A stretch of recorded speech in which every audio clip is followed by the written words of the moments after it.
Hey there, it's Professor McDonald. In this video, I'm going to answer this question as you see it here. We're given a sample data set and we're asked to find the first quartile, the third quartile, and the interquartile range. So I'm going to use Excel to do that. It's very convenient when you have a data set that you can copy and paste into Excel, because Excel has a lot of built-in functions. And I'm going to find my first quartile, my third quartile, and my interquartile range. That was supposed to be a 1.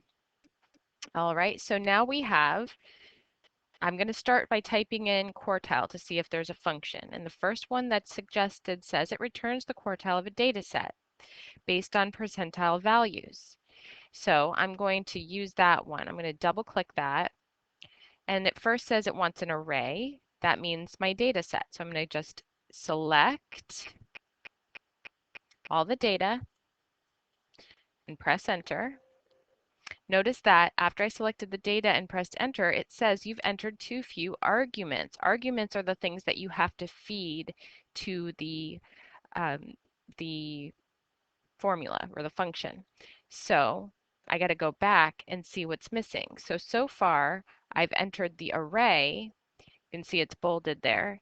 And then I need to put a comma and enter the quart or the quartile. So it says enter 1 for the first quartile, 2 for the median, 3 for the third quartile. So I want this to be my first quartile, so I'm going to enter the number 1. Now I'll do the same thing here, but this time I'll ask for the third quartile. So again, I select the quartile.exe function, then comma after selecting my data, and this time I'm going to select 3 or just type in 3 and press enter. So there's the first two answers that I need.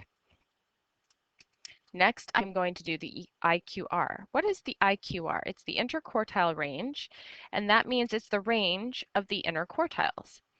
So that means I'm subtracting them. Q3, the larger one, minus Q1. So let's go ahead and enter those here. 414.9 for the first quartile, 560.9 for the third quartile, and the interquartile range of 146.